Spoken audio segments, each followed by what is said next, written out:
Support for Iowa Catholic Radio and Making It Personal is provided by Sarah Vocations Ministry. Learn more at joinserra.org. Making It Personal with Bishop William Joensen on Iowa Catholic Radio and iowacatholicradio.com. Welcome to Making It Personal with Bishop Joensen. I'm Jean Till, and on today's show, our guest is Dr. John Huynh. He's the Director of Social Justice for Catholic Charities and the Diocese of Des Moines, and we'll be visiting about a new series on social justice issues that are happening in the parish. It'll be wonderful to talk to Dr. Huynh, a long-time connection with him, and always his fresh insights. His mind is always cooking and brings fresh things for us, and the service he's rendering to the diocese, too. Already we're moving into the second weekend of Advent. I mean, these cherished weeks go so quickly, and so we really have to be intentional in savoring this and entering into it. The first airing of the show on the December 7th, on Saturday, the Feast of St. Ambrose, where love is absent, mercy enters in, as Ambrose said. And so that's a wonderful theme for the hope of Advent. We know that this week rolls into the displacement slightly of the Feast of the Immaculate Conception of Mary. Will be celebrated on Monday, the 9th, which... Did you know, sorry to interrupt, Bishop, but did you know that Iowa Catholic Radio was established on December 8th intentionally, the Feast of the Immaculate Conception? 20 years. I did not know that. Yes. 20 years, wonderful celebration. And we know next April we'll be commemorating that, right? That great year. And more about that to come. But that's going to be really incredible. And we'll have some special speakers for that. But nobody more special than, ultimately that Mary conceived in the womb of St. Anne and Joachim without the stain of original sin. And so she who reverses Eve's casting, Adam and Eve, all that's there. So the graces that are there. It's going to be kind of a Marian feast day. Yes, it is a day of obligation for us. So our priests are dedicated to providing the opportunities for Eucharist for our people, that we can incarnate the Lord in ourselves. Which will be celebrated on Monday. And celebrate on Monday the 9th. The following day is the Feast of Our Lady of Loretto, kind of tucks in there in almost a kind of hidden way. And then the great Feast of Our Lady of Guadalupe, patroness of the Americas. And that's on Thursday.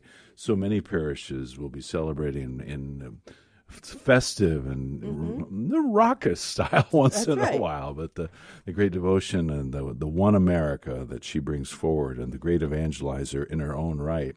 And so we'll be celebrating that.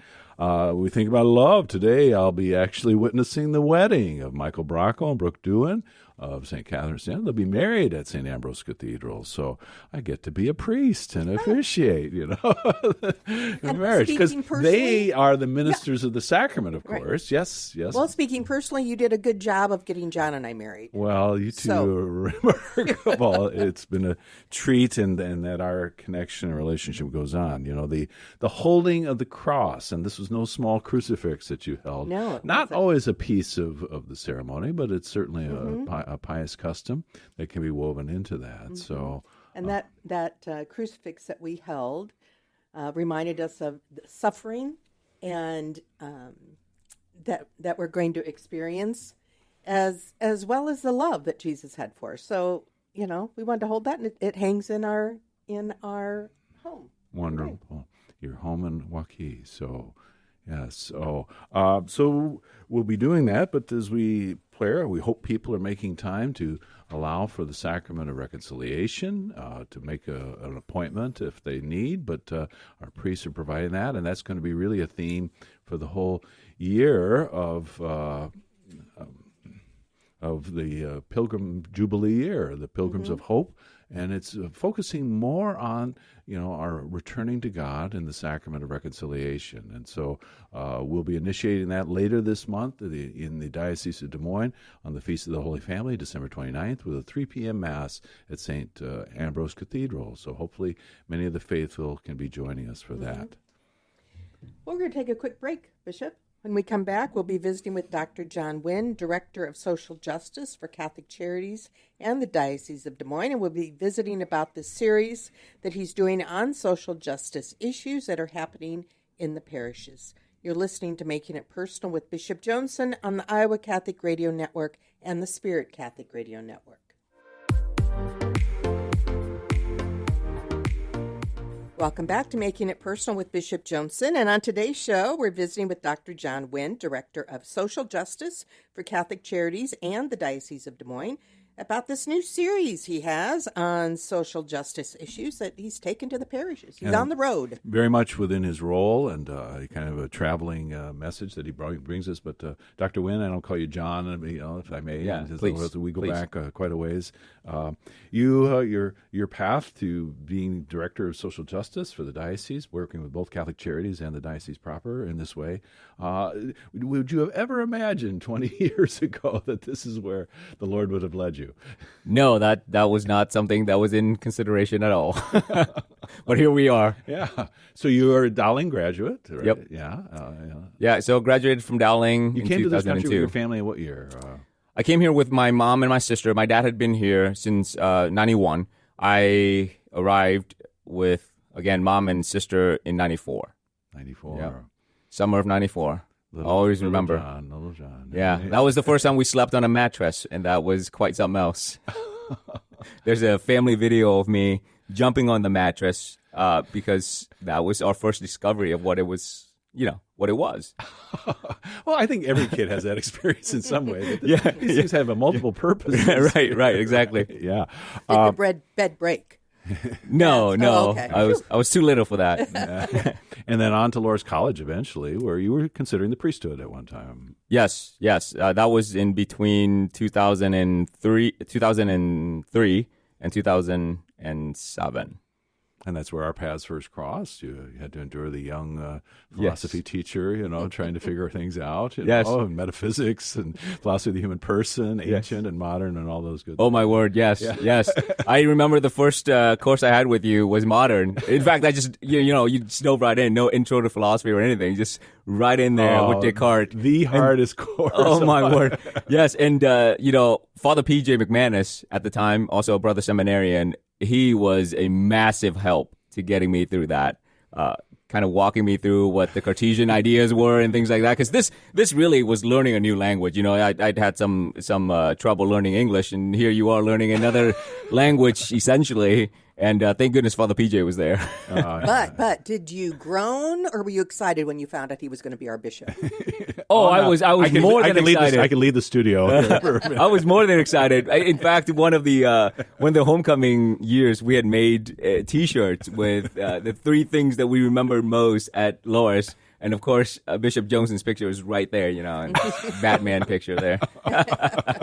Some things never die. Yeah. So, no, but John was one of the, phenomenal student, obviously a very critical mind. He wasn't afraid to ask the hard questions and able to think on his feet and all these things as assets. So as the Lord called you, and obviously Amy is grateful that you discerned that you were called ultimately to marriage and family life. And so your children and Amy, she functions in the healthcare realm, your wife. Yep. She just became a nurse practitioner this past May and is, currently working at a dermatology clinic up in Marshalltown. So the drive is lengthy each way. Oh, she can listen to you on podcasts and things, right? Yeah, no, she listens to crime podcasts, which makes me wonder, right? Oh, okay. She has an undercover life here, perhaps. Yeah, she says she's a nurse practitioner. Right.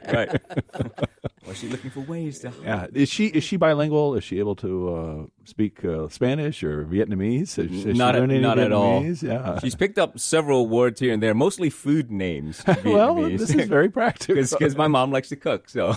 Wonderful. Well, you're serving up to the people of the Diocese of Des Moines a different kind of feast here, and tapping into the social justice tradition. And when people hear social justice, they may think different things, right? And it may be something that they warm to. It may be something that they think that maybe there's a kind of political agenda that's really driving all this. John, how would you respond to people?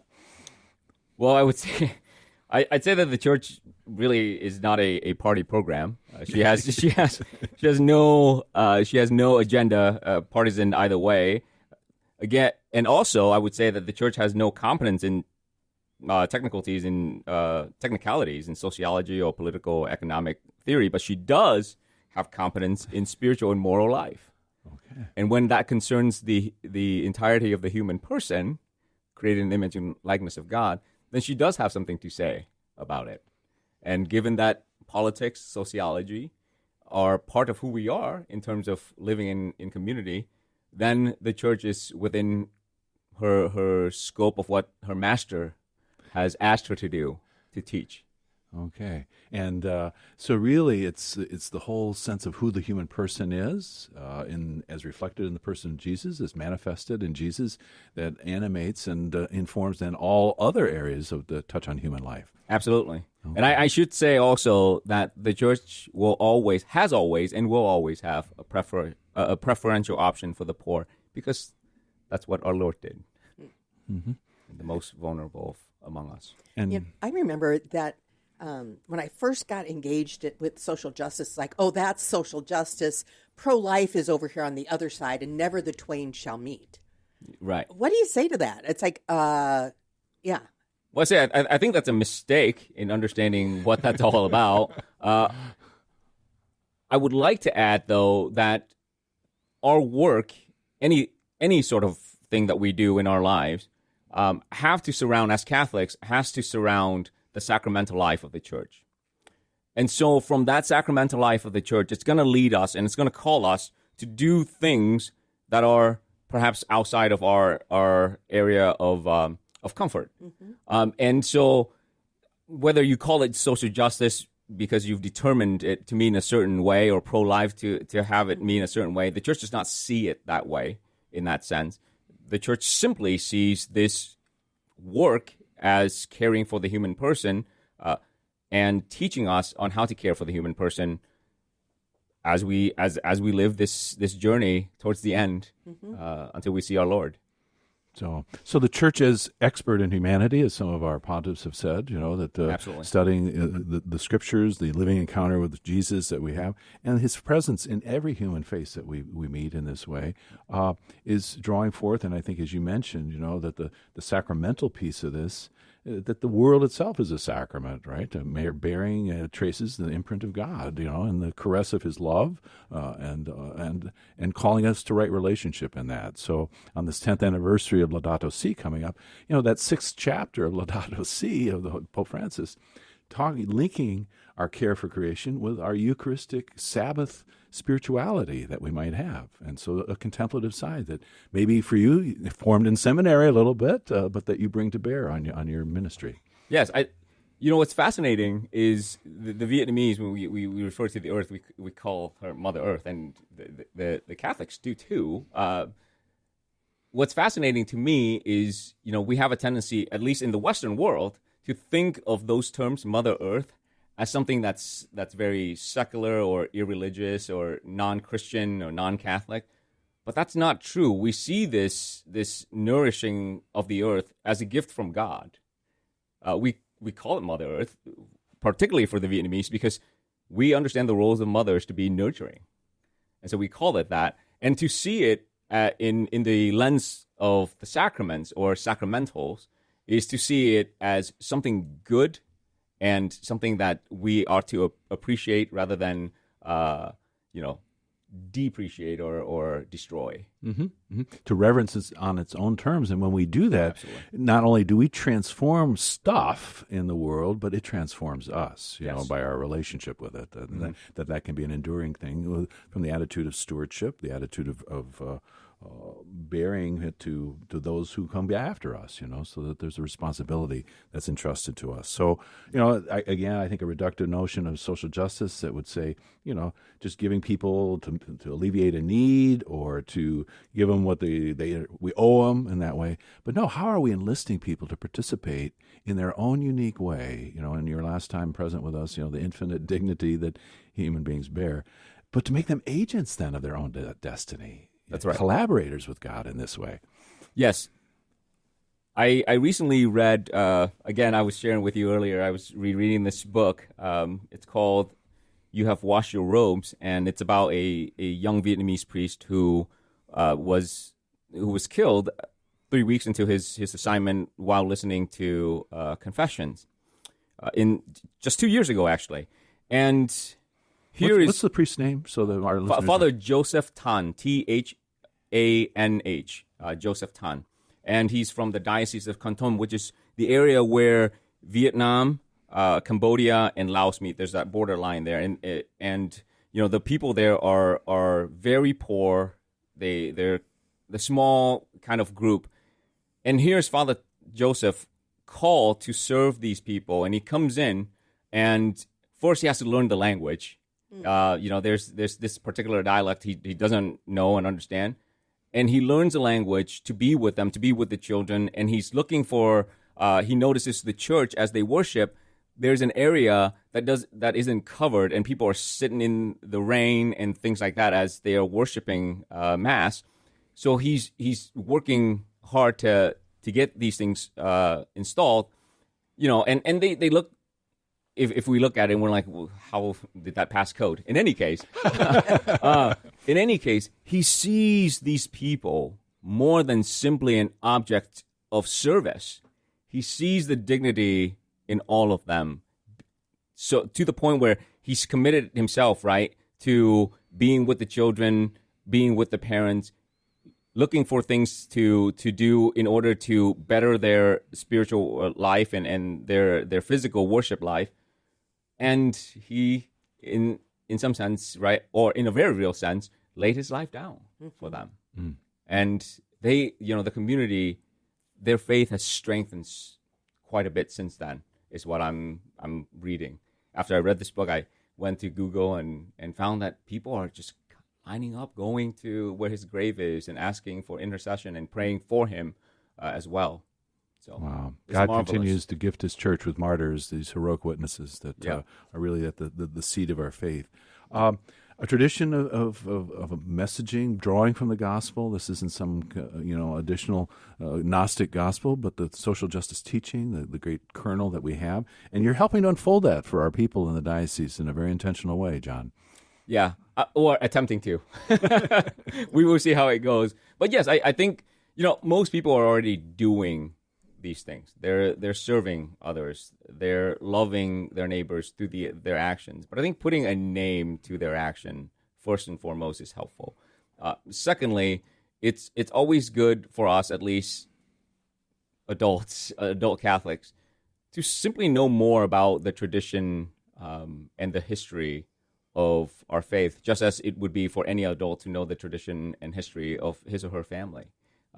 It always kind of brings a sense of unity and a sense of connectedness, right? That we're just not alone in this work, but that there are others. And through that, I'd say it illuminates a lot more hope, especially if you serve in the world. Yeah, John, as I look at the series of presentations that you're doing, it's like they don't all touch my heart in the same way. That the concept of Catholic ethics, yes, that's important, but the sanctity of work and workers' rights, that's big for so many folks. And we were talking about Laudato Si, and your last session is responsibilities to creation and environmental rights. So, it's not like we have to be embedded in each one of these 8 sessions, 8 issues, but find those that really touch your heart.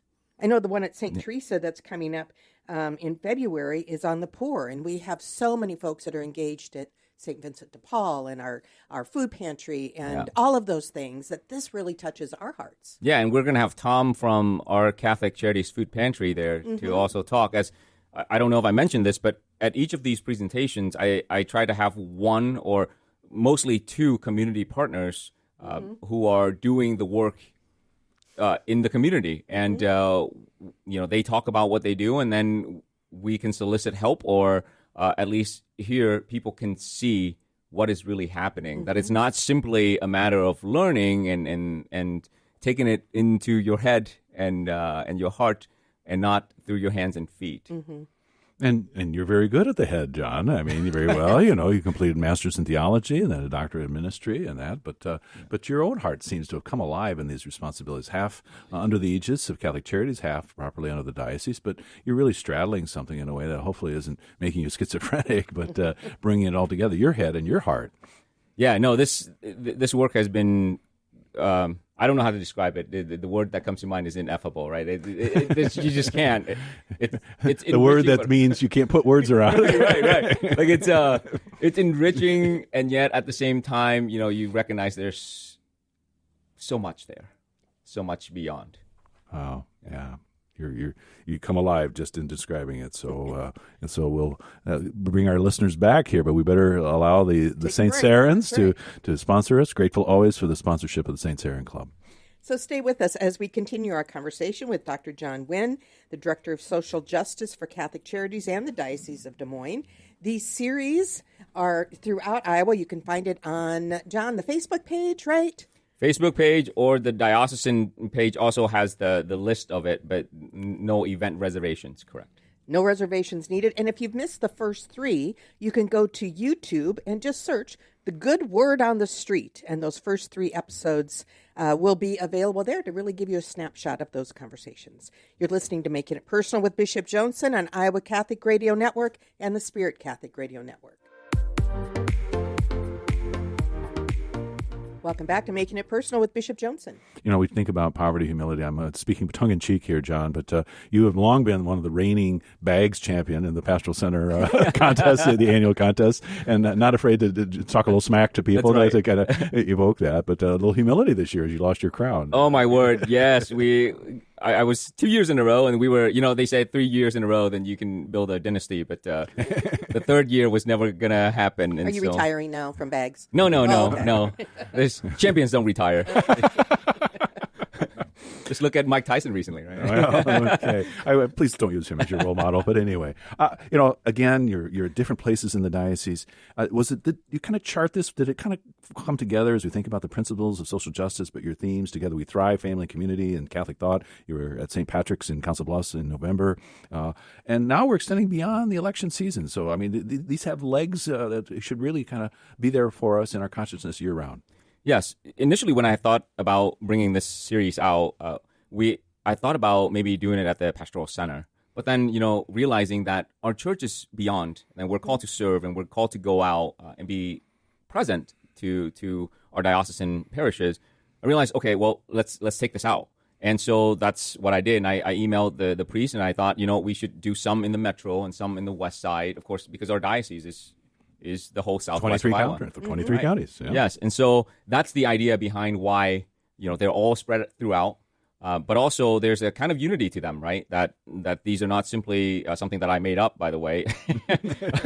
This is very much part of our Catholic social teaching tradition, and together they form essentially the body of Catholic social thought. So this series, in and of itself, does not fully capture the entirety of Catholic social tradition, but it does provide an introduction for those who are looking to just know a little bit more. Mm-hmm.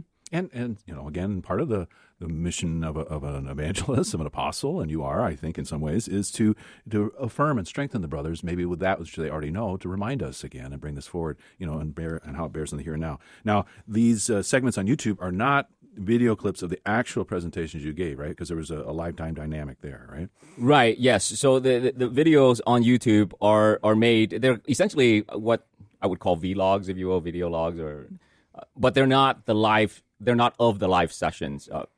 For one, kind of like Bishop Barron, right? He preaches, right. But then his homily is, exactly. And it's particularly because as you tape it live, it's not very attractive. as in the whole production is just not. Yeah, it's just not. And when you're in an age where everyone's used to super nice things, you throw out things like it was filmed with a microwave, and people are like, oh no, why should I watch this? This guy doesn't. So that's why.